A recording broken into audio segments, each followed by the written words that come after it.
And we are back for another edition of the Fantasy Football Consistency Show.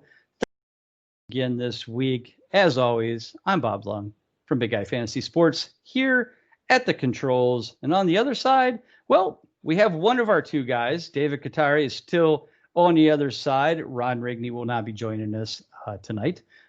We send out much regrets, sympathy, prayers, and thoughts to his family, as Ron's dad, as we had mentioned over some of the shows over the last couple of weeks, passed away last Friday. So, Ron, you're in our thoughts and prayers, buddy. We'll miss you for this week, but we'll tough it out and we'll get by. So, David, you're there on the other side. Thanks for joining us, and welcome to another week of consistency. I think that we have that in football. It's kind of hard to tell in fantasy football, at least so far this year. Am I right? Yeah, this has been a tough year too, especially with all the cancellations and delays. Right. It was hard to get an idea of who was, especially like Derrick Henry. Like we couldn't tell at first if he was going to be a consistent performer. Now it's pretty darn clear, I'd say. Yeah, well, he also played against the Houston Texans, which if you listen to Colby and I, every time Colby even talks about in our prop bet show on Saturdays, he's a huge Texans fan, but he also realizes the fact that they can't stop anybody on the run game. But he had said, Derrick Henry all day, every day, and that was an obvious one. And I think they did very well with cashing this week with their Derrick Henry picks, but. So far this year, the only thing that's been consistent is injuries. They've slowed down a little bit. I got my Raheem Mostert back for a couple of weeks. Now I lost him again. Couple of drives there. Yeah, got a few nice looking plays. I was watching him. I'm like, oh, thank goodness he's back. Boy, I could use him because I've been no question about it. I'm not gonna lie to anybody. So far, this has been the worst fantasy football season in my 35-year history. By far, it's just been brutal. Injuries. I can't tell you how many leagues that I'm in, and I laugh because I know this is basically consistency slapping me right back in the face. I have been consistent in many of my leagues, no question about it. But the one thing I've always said is that you can be extremely consistent, and you can lose. You can lose almost every week. Because, the idea is that if you can stay above average, that, you're going to have games that, 2/3 of the time you're probably going to win out. Well, that's not going so in that realm that this year for me. So some of my bigger leagues, money leagues, bigger leagues, I call them, I am either dead last. Well, I shouldn't say it. I'll make it sound more what's the word I'm looking for? More promising. I am the number one team in giving up fantasy points in every league I think I'm in, if I'm not second. I'm in a league where I've given up over 950 points in 6 weeks. 6 weeks. At least it's in every league, right? You're consistent in that way. I mean, the guy that's in first place, so I'm 1-5 in that league. The guy that's 6-0 has given up only 450 points through his first 6 weeks or 7 weeks. What we had 7 weeks, 6 weeks. So I have given up 500 more points, almost 100 points a week, more than that guy has. You know what they say? You know what they say, Bob, about that? They say you're due for some positive regression to the mean. There we go. Well, I hope so. Because, man, it is getting sickening. Because every week I'm like, well, that's a good team. And, yeah, I think I could take them. And even the projections on the thing, that every website does, hey, you're projected to win this week by 10 points. Oh, cool, And then I get slaughtered like 195. The one league I was averaging 200 points a week for a while. After 4 weeks, I'd given up 800 points. 4 weeks. 800. And I'm like, and I was 0-4, and I'm like, I don't even know what to do with this team. I mean, I can't stop the other teams from, going off every week against me. So it's been that kind of year. So if you're out there and you're feeling my pain, thank you, brother, sister. Stay strong. Consistency will regress to the mean, as David said. So, David, your article, the consistent waiver ads for week 7 are up. As always, some outstanding picks. Why don't you tell us your favorite, and then I'm going to tell you mine because you already know mine is. Oh, my favorite? It's probably going to be from my favorite position, and that's going to be the tight ends. And I wouldn't say it's my favorite position. It's my favorite position to have a quality player at. I'll say that much. Right. And Trey Burton is just looking like someone who's coming on a little bit later in the first early part of the season. But I am ready to I don't want to say go all in because I feel like I've gone all in on a lot of guys, but I'm ready to get pretty darn close with Trey Burton. The way I'm looking at the Indianapolis Colts is the tight ends. They haven't had a tight end be the highest scoring tight end of the week. Hasn't scored less than 7.9 points in any of their 6 weeks. Right. Week 1, Jack Doyle, 7.9 points. Week 2, Mo Alley-Cox, 16.1.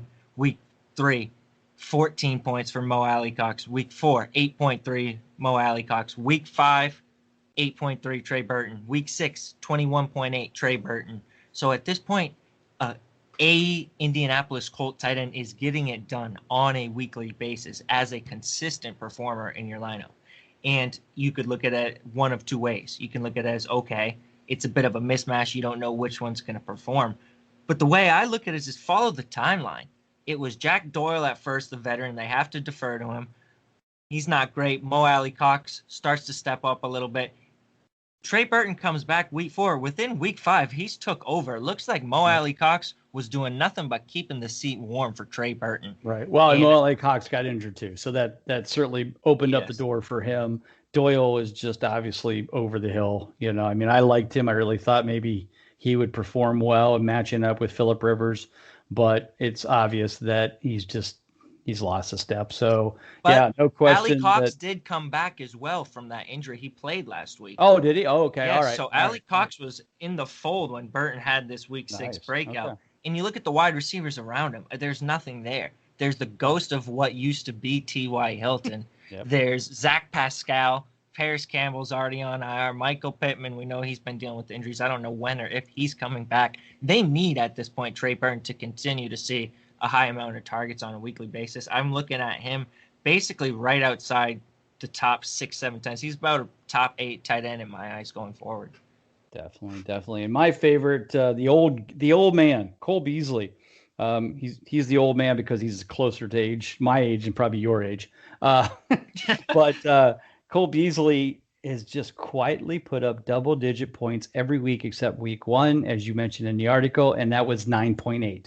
Last year, if you guys remember from the Fantasy Football Consistency Guide, I talked about Beasley being actually a wide receiver 3 in consistency last year with Josh Allen. Now, we know they added Stephon Diggs, but guess what? Now John Brown's hurt, but John Brown is the Julian Edelman to Josh Allen that Julian Edelman was with Tom Brady. He is the, third down, got to get that 8 yards, got to get that quick hit or whatever the case may be, gets him out of trouble when he's running around back there.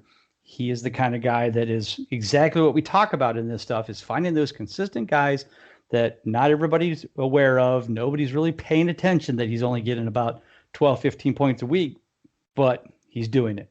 And so that's a kind of guy that, if you're struggling, this is a big bye week. If you need a player, he might be on your, if you're in a 10-team league, he might even be on your waiver wire. That's probably why David brought him up. 12-team league as well. 12 teams, yeah. He's widely available. He's only 29.9% rostered on ESPN, so that's telling you he's rostered in only about probably half of 12-team leagues.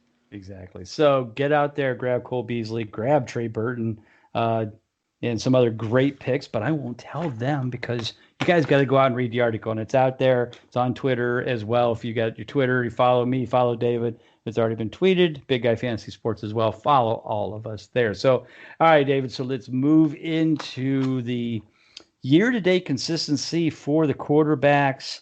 This past week, Matt Ryan right up there, Deshaun Watson, 35, basically tied for first, 35.35 points. Kyler Murray is now the number 1 quarterback for the year. I had him in a few leagues. I wish I would have drafted more of him because he was available in like rounds 5 and 6, and I kept thinking, And sadly, probably more often than not, I went Dak instead of Kyler, which, was going well until this past week. Yeah, I wouldn't beat yourself up about that. That was the right process. It was just an unfortunate result. Yeah, exactly. So he's still 100% consistent. Patrick Mahomes, 100% consistent. Russell Wilson, who did not play last week, so he's 5 for 5 in consistency as well. I don't think you're surprised by any of these three being up there, are you? Not one bit. It's Not the one guy. bit. It's the guy right underneath him. Oh yeah, exactly. Right underneath him, Uncle Rico himself. This guy can throw a football over the mountain, and would have won the state championship if they would let him play in the fourth quarter, but he didn't. Gardner Minshew, 83% consistent. Even more impressive, eighth in total points.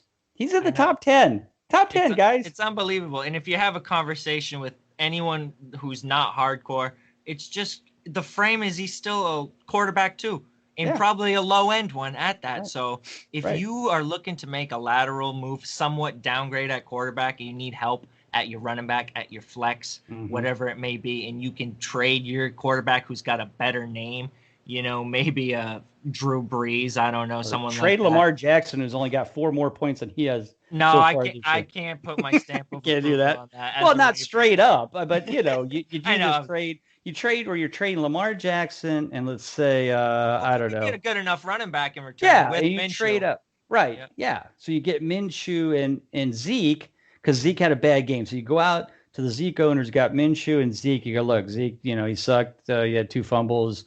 Minshew is Minshew. I'll give you Lamar Jackson and my J.K. Dobbins. Yeah, right, or something like that. Here, these 2 guys. Somebody will eat that up because Lamar Jackson. Yeah.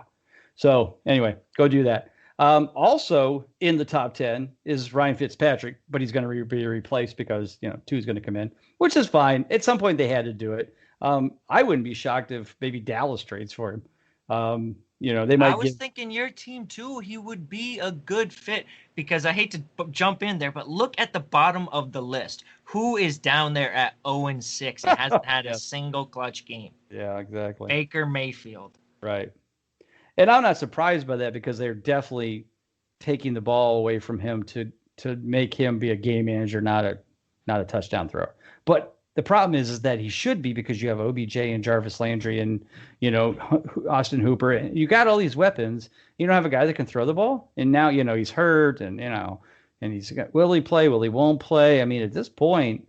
Great time for a Fitzpatrick trade. Great time for a Fitzpatrick trade. Yeah. I said we should have at the beginning of the year said we'd give the Bengals Baker Mayfield and and Odell Beckham Jr. for Joe Burrow and anybody.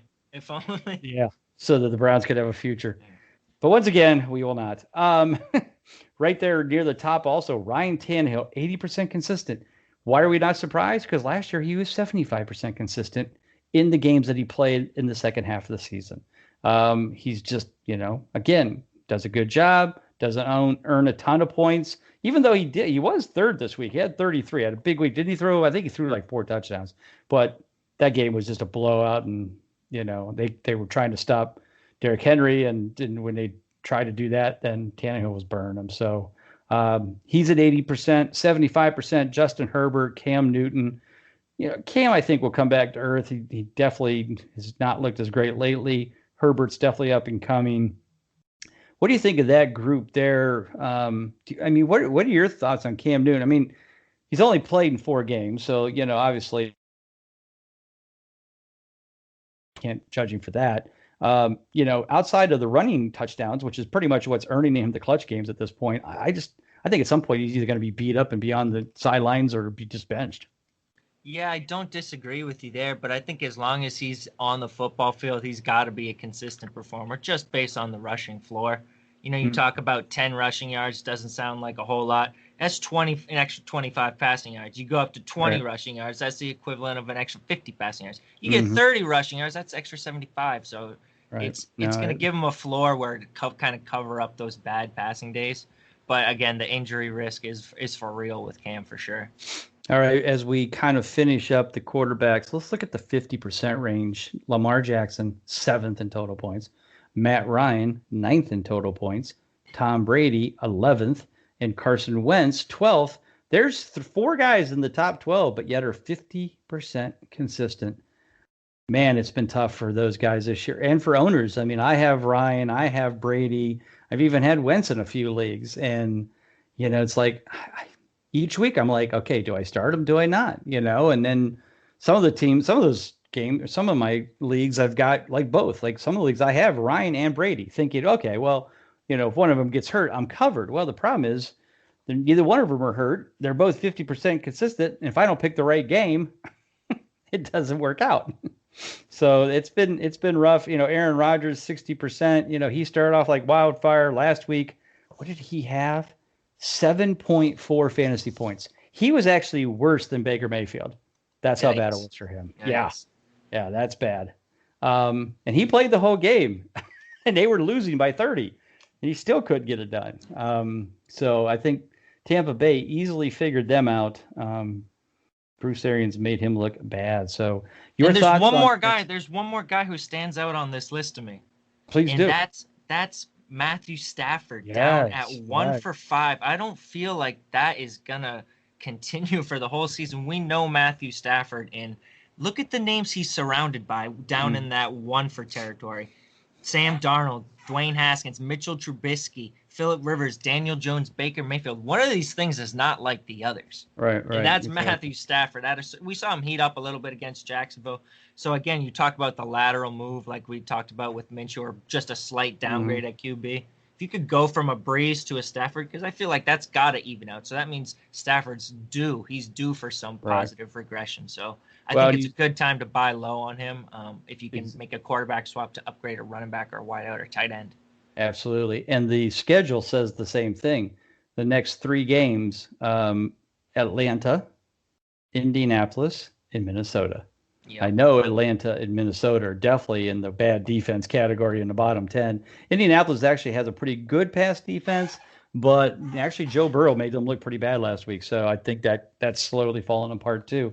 So, all right, well, we hit the quarterbacks pretty well there. Let's move on to the running back position. And, like I said, we've obviously had our injuries, Barkley and McCaffrey have moved on injury-wise.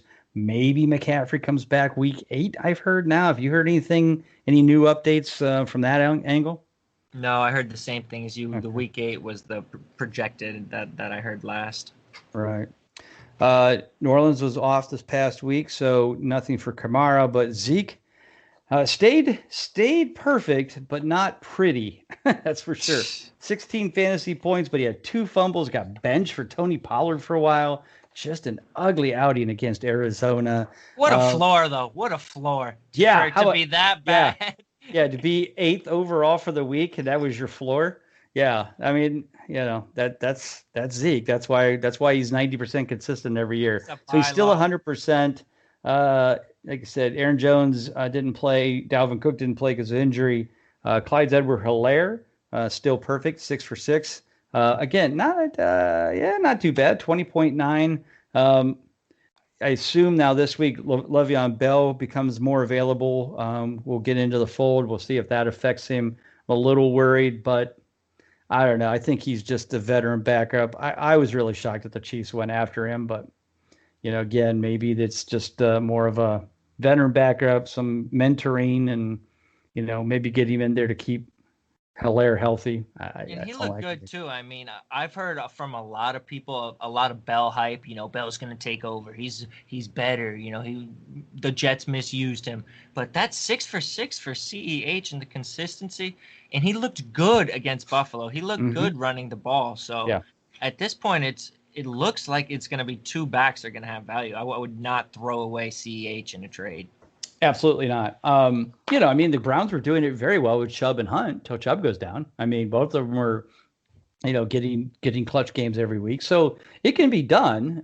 It's just, it's just the good mix of the two. And, again, with that offense, it's easy to do. Especially you talk about the wide receivers. Sammy Watkins is hurt. McCole Hardman is not stepping up at all. Right now they're relying on Demarcus Robinson as their wide receiver too, and then Byron Pringle. So this could easily become a lot more of a running back centric offense. Yeah, absolutely. As we move down the list, we see some usual favorites: Mike Davis, James Robinson. They're always there. we keep waiting for them guys to kind of fall off the wayside, but I don't think it's going to happen anytime soon. They both look good. I mean, when McCaffrey comes back, obviously Davis will go away, but I think if they're smart, they'll let Davis kind of share some carries till, McCaffrey kind of gets his sea legs back, but I think that'll be sooner than later. Kareem Hunt finally had a bad game, but then again, so the entire Browns team against the Steelers. Jonathan Taylor still doing well. David Johnson, Derrick Henry, fourth in total points, 4 for 5, 80%. He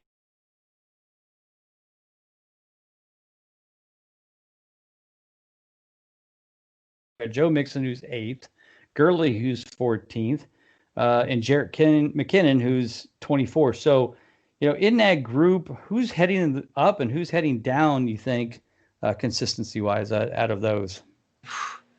DeAndre Swift, it's hard to say he's heading up, but I think he's going to stay there up around the 75%, 80% range. Because you look at those backs, who's catching the ball out of those backs? Mm-hmm. Raheem Mostert, we already know the injury, so we can't count on him. Right. James Conner, he's not catching the ball anywhere near as much as if he's catching the ball, but not as much as Swift.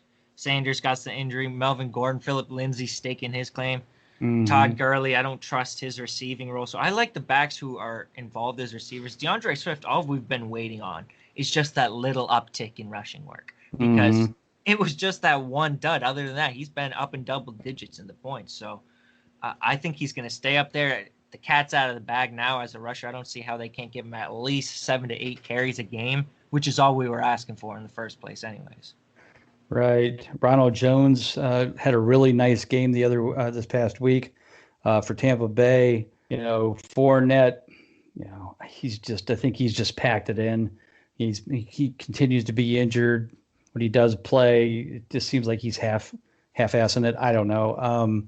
I really thought he'd try to make a statement since this was a contract year for him, but it just seems like that Ronald Jones is just making him look bad, and it's just got to be crushing his value for signing a new contract. But, we'll see what happens there. As we did with the quarterbacks, let's look now near the bottom. Or anybody down there that you kind of are surprised who is not as consistent and still playing? We'll throw out the unhealthy guys, but who maybe has a poor consistency number that you thought would probably be better this year or just would have a better start? Honestly, no, because it's so slim pickings at running backs. Like, you're surprised if guys are being consistent at this point. Like, if you can find consistency at the running back position, that's rare. So when you see these guys, if there's one guy I'd have to pick, it would be David Montgomery, just because with Tariq Cohen out, you would expect with the workload he's getting, he'd have better than 50% consistency. But he's still hit or miss, even with Cohen out of the picture. So that's the major letdown, I would say. The one I guess that surprised me, I really expected him to be more involved in the game in total, passing and rushing, is Devin Singletary. I mean, Buffalo has been playing well, but it just seems like it's been just Josh Allen and throwing touchdowns and not really using him much to run the ball. Zach Moss is also 1 for 3. Both 33%. They just don't seem to be lighting the world on fire like we thought. And then TJ Yeldon actually has a clutch game in there as well. So maybe it's just because they have a 3-headed monster, I guess, is what the key is. But I think there was a lot more love heading into preseason for Singletary being kind of maybe not the main back, but at least have twice as many carries and twice as many fantasy points as Moss and especially TJ Yeldon. So I think there was a lot of love for Moss too, and both of them have underwhelmed. Looking at especially because Singletary, Zach Moss has been injured, and he's down at 28th in total points, and Singletary's been there. It should be higher than that. Yeah, you would think. All right, let's move on to the wide receiver position, and the always right near the top, Justin Jefferson there at 37.6. In fact, I was looking this week. So the top of the list, what I say, was Matt Ryan. So that was no surprise. We've seen that before. But the number one running back, was Derrick Henry. Okay, that's right. It was wide receiver and tight end. We'll do tight end next. But yeah, the two guys that came out of are both rookies, right? Let me think. Or did I say that? Yeah. Right, Anthony Ferkser. As I say, I knew there was somebody that nobody would have heard of. I literally had to go, normally I save like pictures that I use for the article, whoever's number one for the week when I do the review. So, Kelsey and Holmes and, those kind of guys. I've got that picture. I use it over and over. And then they're like, damn, I got to go get Justin Jefferson and Anthony Ferkser this week. Not that it's a problem, but it's Could just you like, find a picture for Anthony Ferkser? I hope so. I might just have to put a random, dude and not show the right angle so you can't see his number or his name, and make sure it's a Titan. Put your Photoshop skills to use. Yeah, I don't have any, but that'll be ugly. I'll just put like player to be named later. I don't know. So Justin Jefferson, number one this week. The two things that pissed me off most of all this week was Julio Jones and AJ Green. After basically I've been not benching, but not having a lot of support. I did bench AJ Green. My one buddy said he was going to bench Jones because he didn't even know if he was going to play. And they both go out and go ape shit. So thanks guys. You guys are great. You should still bench AJ Green. Yeah, but he's 17 points, and this week he plays the Browns. Oh, it's come on. It's one game. Look at the bigger picture. What's his consistency rating? How far down is he? Yeah, I know. I hear you. Trust me. I know how far down it is because he's on most of my teams. And he's irritating the hell out of me. But there was the thing. I benched him in every damn league this week. And there he was. Juju Smith-Schuster scored 2.5 points, and AJ Green had 17. Like, oh, okay, thanks. In fact, I had a lineup where I had, let me see it. Juju Smith-Schuster, Mike Evans, and Odell Beckham Jr. That was and they combined for about 10 points total. And I had Keelan Cole on my bench, and he had 24. Yeah, but those are the ones you look back after and you say, I had no business starting. That's the kind of year I'm having, though. It's just frustrating as hell. Anyway, enough of my complaining. All right, let's go to the wide receivers at the top of the list. Fourth in total points, 6 for 6 consistency. We've got Stephon Diggs and CeeDee Lamb. Stephon Diggs is a surprise. I'm not going to lie. I mean, I think we expected him to be a solid, maybe wide receiver 2. I mean, he was never a wide receiver 1 for Minnesota. He was always a 2 behind Thielen. And maybe that's why. Maybe that he didn't like to be a number 2. So he's obviously kicking butt this year. Right also up there, 5 for 5, DK Metcalf, Jameson Crowder, 4 for 4.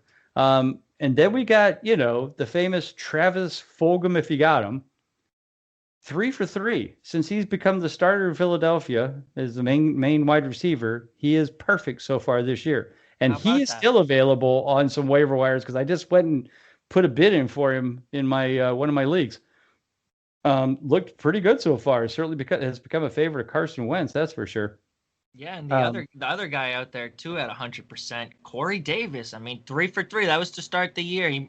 He missed the last game because of the COVID, right. The old coronavirus. But hey, if he's floating around there on waivers and you're desperate, it's a deeper league. Corey Davis, 100% right now, consistency. Well, and we see how well Ryan Tannehill's been throwing the ball, certainly moving it around around. He's not definitely focused on any one guy. AJ Brown owners are not happy about that. But he's 2 for 3. So he hasn't played a lot of games as well. So if you can get some of those Tennessee receivers again, this is the kind of things. If you're struggling right now, you're trying to find, some consistency in your team.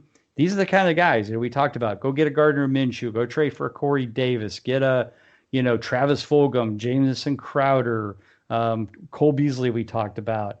Again, your stars are your stars. So you got to keep those in.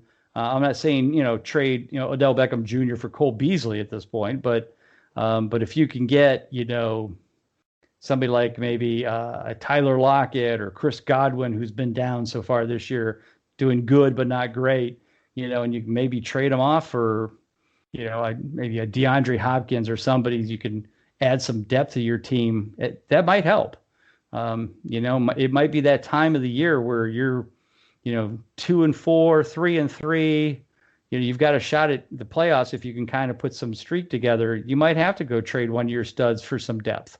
It might get you through the bye weeks and help your team. So don't be afraid to do that. It certainly can help your team in the long run, which may not be, look that way now. So At the top of the list there, David, talk about some of the guys here that may be surprising.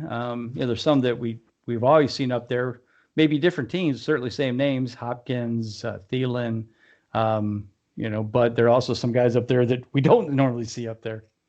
Well, I'll talk about Tim Patrick. He's one of the guys I highlighted in the consistency ad article this week. And I've been sleeping on this guy too. I just kind of been brushing him off every single week, and it seems like every single week Tim Patrick keeps doing something. He's had 4+ targets in every single game this year, 4+ receptions in 4 out of 5, a touchdown in 2 of the last 3, in 2 straight 100-yard games. Nice. At this point, Jerry Jeudy's a rookie. Noah Fant's banged up. KJ Hamler's a rookie. Drew Lock's going to have to. He has no other choice but to continue relying on Tim Patrick. And when you talk about the game script factor, it's going to be in his favor, it looks like. Definitely. A lot of other good names in there as well, especially in the 80%. Tyreek, McLaurin, Keenan Allen, Allen Robinson. Even though Allen Robinson, I think, has went 2 straight bad games. So keep an eye on him. I think he's kind of starting to struggle a little bit. Again, look for bad teams that have to throw the ball a lot. Cincinnati is one of them. Tyler Boyd, T. Higgins, and A.J. Green all have possibilities to score a lot of points every week. Jacksonville, same way. Keelan Cole, DJ Chark, Laviska Shenault, all of them have been doing pretty well. They're all above 50% consistent as well. As we look at this list and we move farther down into the 50s and 40%, there's certainly some names that I don't think we expected to see this far down, like Julio Jones, Jarvis Landry, DJ Moore, Beckham, Juju, yes, Juju. Julian Edelman's 2 for 5. So yeah, a lot of. I think the one that's more surprised is Michael Gallup. Like, I really thought, he had a nice solid year last year. Consistency wise, wasn't far behind Amari Cooper, and it's like CeeDee Lamb was just blown by him and became the number 2 without even blinking an eye. In fact, he's actually got a higher consistency than Cooper. Hasn't scored as many points, but he's not terribly far behind. I think he's like 9. So it's just been interesting to see Gallup just kind of pushed to the wayside. I mean, I don't get to see Dallas games in my area, so I haven't seen any, but I don't know. Have you had a chance to take a look at any of them and see what's happening in those games? Why Lamb seems to be, is it just that Lamb's that much better and he's just blowing the slot corners away, or whoever's guarding him as the number 2 guy? Well, I'll tell you what. First off, I hadn't seen any other of their live games other than what I had saw in Red Zone, and last night I did watch the live Arizona game. And I also looked into the next gen stats a little bit because I wanted to see what kind of routes these guys were catching their receptions on. Okay. And when I looked at the next gen, Michael Gallup's receptions are almost entirely deep shots down the field. He's basically been converted into a glorified deep threat. And CeeDee Lamb is running almost exclusively from the slot right now over the middle. Basically, the vast majority of his receptions are just basically like posts, but rounded, where he's just coming across the field. Yeah. Yep. And so that's what's happening to Gap. The good news is it looks like Andy Dalton wants to target him more than Dak Prescott did, especially it's tough. Gallup. Yeah, Gallup, that is. Especially last night, if you were watching the game, Gallup had that tough touchdown drop on the first drive, which really was part of, along with the Zeke fumbles, what set the team back early. But I still like this Dallas squad. I still believe in Andy Dalton, at least somewhat, to be fantasy relevant. That offensive line is in trouble right now, but it was the first game, so I don't want to overreact to how bad they look. Basically everything went wrong that could have went wrong. So Michael Gallup, he's dirt cheap right now. I mean, I wouldn't overpay for him, but I do think things are going to be fine in Dallas from a fantasy perspective. Yeah, definitely. All right, let's move on to the tight end position. It's basically Travis Kelce and everybody else. Travis Kelce.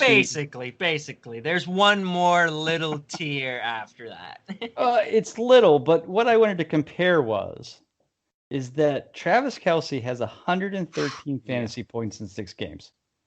Second place is George Kittle, who is 32 behind. Now, here's the sad yet amazing part of George Kittle's numbers. He's missed 2 games, and he's still in second place. That's first in points per game. First in points per game. Yeah, points per game, right. But I'm just saying, that shows you how bad the rest of the tight ends are right now. Mark Andrews is third in total points, but he's only 50% consistent. I mean, it's just a complete disaster of, not disaster, it is a complete dominance of Travis Kelce so far this year. I went into the Monday in my Kings Classic League, which is, the big league with all the big shots. And I had a chance. I had Mahomes, Zeke, and CD Lamb left. Okay. All the other guy had was Michael Gallup and Travis Kelce. But those 3 had to beat those 2 by 30 points. And what do you know? Kelce scored more points than Mahomes did. Because every time he's catched a touchdown, he's getting 6 points. Every time he catches a pass, it's 1 point per yard, where Mahomes is 1 point for every 25 yards. So they tied. So now the other 2 had to beat Gallup by 30, and they couldn't do it. I lost by like 8. You know what they say, Bob? It's all about consistency. Once you go tight end early, you don't go back. I'll tell you, I've been doing it since Jimmy Graham. I made a smooth transition from Graham into the world of Travis Kelce. That hasn't done me wrong yet. Yeah. And now I'm starting to do it with George Kittle too. And I ain't had too many problems there either. Yeah. Get yourself a top tight end in round 2, guys. Heck, if you're in the back end of round 1 in your draft's 10th, 11th pick, go get yourself Travis Kelce, George Kittle. They are foundational pieces for your fantasy roster. Yeah, no question. Well, the key is Kelce seems to always stay healthy. Kittle is just still a little too reckless. I mean, I get it. He's all fired up. He wants to pound the guys trying to tackle him. Dude, step out of bounds every once in a while. That's fair, but the injury this year was not due to his own recklessness. It was due to Jimmy Garoppolo putting a ball way up above his head and getting him killed. Point. That's a good point. But he's still pretty reckless. But anyway, we still love him because of that too. So that's where everything is. Like I said, third in total points, Mark Andrews 50%. Fourth in total. Now, fourth and fifth, Waller and Jonnu Smith, they have been certainly lifesavers for those who have them. Luckily, I have Waller in quite a few leagues. Don't have any Jonnu Smith because he didn't do anything last year. But he got hurt. He got hurt last week too. 4 for 5 in the consistency. It would have been probably 5 for 5 if you look at what Ferkser did. Right. The amazing thing is that, and the reason I didn't draft him in any leagues is last year Walker went down early. He had an entire season with Ryan Tannehill, and he didn't do anything with him. No consistency, barely had even some clutch games. And I thought, all right, well, maybe he doesn't have the, just doesn't want to throw the, and granted, AJ Brown had a great year. Certainly they were doing some great things at the wide receiver position with him and Corey Davis and all those kind of guys. So I just didn't draft him because I'm like, oh, okay, well, he doesn't seem to like the tight end position. Well, now this year it's gone a little bit out of the way, but Darren Waller's always been a guy. He's one. I tell you what, after Kittle and Kelce, Waller's he's a couple rounds behind. I'll give you that, but he's still a guy that next year he's going to be a lot more of my teams. Also at 80% consistent, Hunter Henry, nice, but only 12th in total points, so hasn't been helping much.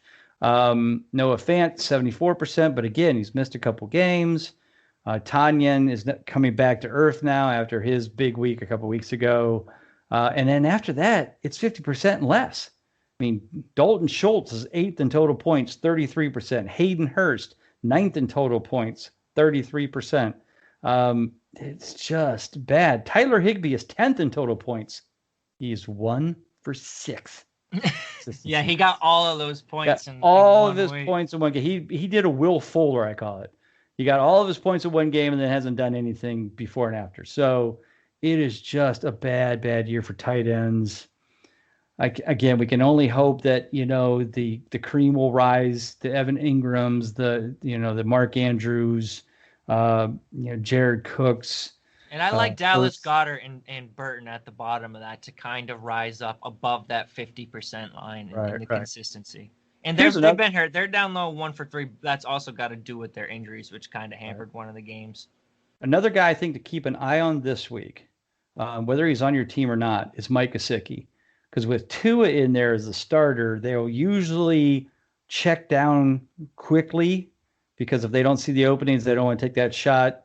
You might see Gesicki get an uptick and getting a few more targets with Tua in there. But then Tua runs too, so he might just take off whenever he starts to get in trouble. So we'll see. But yeah, Ertz at 33%. It's just been bad. Any other thoughts on any other tight ends in there that you think might be heading upward and an uptick maybe sometime soon?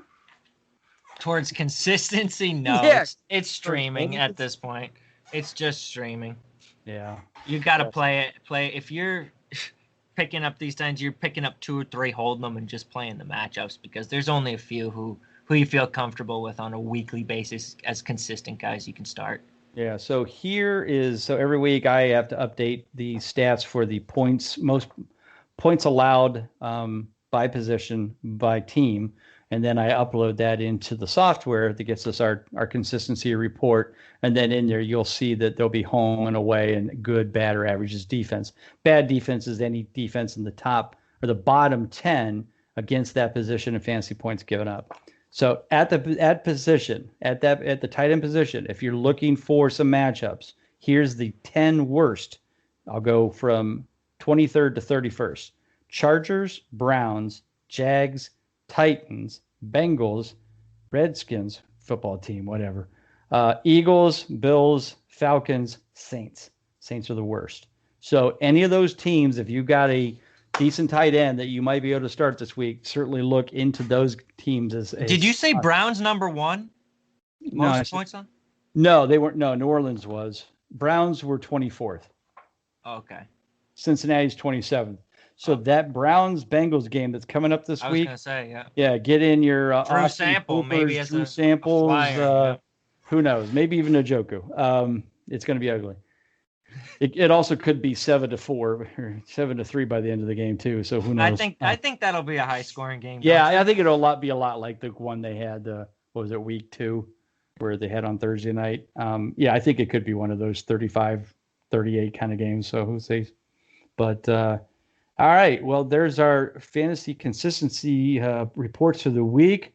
Obviously, you can get all this information, get that report, put in your own scoring method, download these same stats, just like we're going over Big Guy Fantasy Sports. Don't forget to go there, save $5, put in either prop bet or CC 2020, and it'll save you $5 on the VIP access as well. Don't forget that. And of course, don't forget to get on there and read David's article, Consistent Waiver Ads that's on there. You don't have to be a subscriber to read it because we love David so much. We want to share him and his love for consistency everywhere. So those are all available and free to anyone who wants to go read those. So make sure you go do that for sure. As always, this Saturday, check in for the Consistently Cashing with myself and Colby.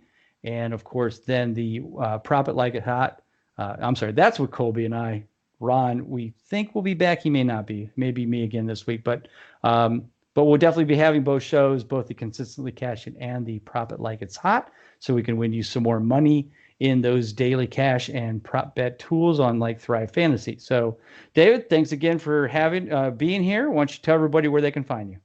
Yeah, if you guys want to follow me on Twitter, you can follow me at Guru Fantasy World, WRLD, no O in World. Got it. All right, and don't forget, read David's stuff here every week on the Consistent Waiver Ads. And, of course, as always, we should be here probably every Tuesday night.